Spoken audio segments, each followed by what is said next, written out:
Pemirsa, suasana Idul Fitri yang seharusnya diliputi kebahagiaan tidak dirasakan sepenuhnya oleh warga Palestina baik di Gaza maupun tepi barat. Serangan masif pasukan Zionis Israel masih terus terjadi.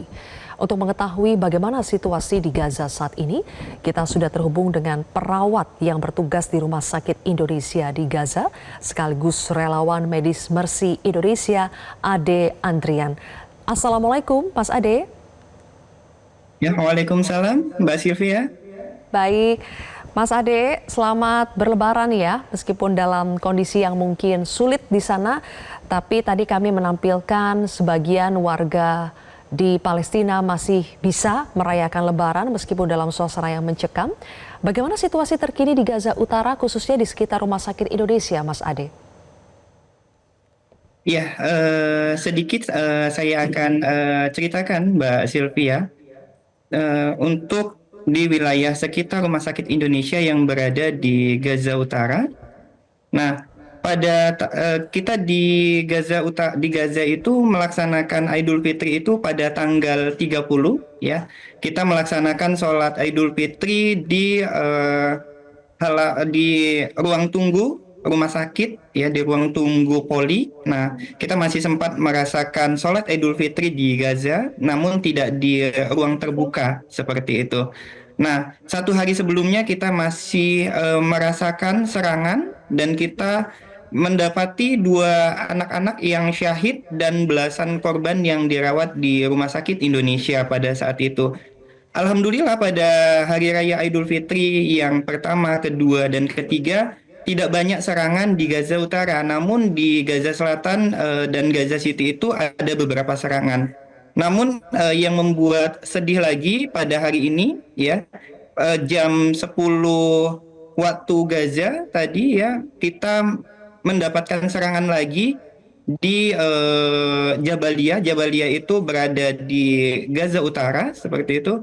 Nah, jadi Gaza Utara itu ada Beit Lahia, Beit Hanun, dan juga Jabalia. Nah, tadi ada serangan di Jabalia dan membuat 19 orang syahid. Dan beberapa di antaranya itu adalah anak-anak. Itu yang membuat kita sampai saat ini juga ikut merasakan kesedihan yang terjadi di saat seperti ini. Oke, Mas Ade, lalu bagaimana dengan kondisi pasien yang dirawat di Rumah Sakit Indonesia? Apakah suplai peralatan medis maupun obat-obatan untuk mereka masih cukup? Ya, sampai hari ini alhamdulillah beberapa pasien yang memang dirawat di Rumah Sakit Indonesia itu dapat tertangani. Namun ada beberapa pasien memang yang dalam kondisi kritis di ICU, ya kita doakan semoga pasien-pasien yang dalam kondisi kritis tersebut dapat membaik secepatnya. Namun kalau untuk beberapa peralatan medis ya ini memang ada beberapa bahan yang mulai menipis. Kita juga dari tim Mercy Indonesia memberikan arahan, memberikan masukan kepada pihak rumah sakit untuk tetap menghemat bahan-bahan sepertinya misalnya kasa yang biasanya kita gunakan. Kebetulan kami bertugas di ruang emergensi.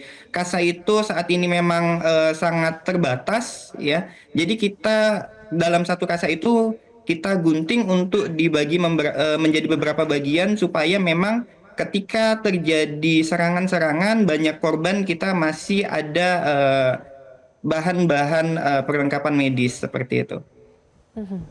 Oke, apakah ada rencana untuk bisa mendatangkan lagi tambahan peralatan medis maupun obat-obatan yang dibutuhkan? Ya, kalau untuk peralatan yang dibutuhkan, insya Allah nanti kita tetap berkoordinasi antara pimpinan yang ada di Indonesia, Mercy Indonesia, untuk suplai bahan untuk di rumah sakit seperti itu. Mas Ade juga mungkin bisa cerita bagaimana kondisi tenaga medis di Rumah Sakit Indonesia di tengah keterbatasan, di tengah perayaan Hari Idul Fitri juga di sana. Bagaimana pengalaman Mas Ade sendiri ketika harus berlebaran di sana dalam kondisi yang seperti ini? Ya, kalau untuk di Rumah Sakit Indonesia sendiri, untuk keadaan tenaga kesehatannya, baik itu dokter, perawat, dan tenaga kesehatan lainnya itu saat ini ya dibilang stabil itu tetap ya namanya manusia itu ada rasa was-was, tetapi masyarakat Gaza itu tim lokal yang ada di Gaza itu lebih kuat daripada kita ya karena mereka juga memang sudah setahun lebih menghadapi menghadapi situasi seperti ini.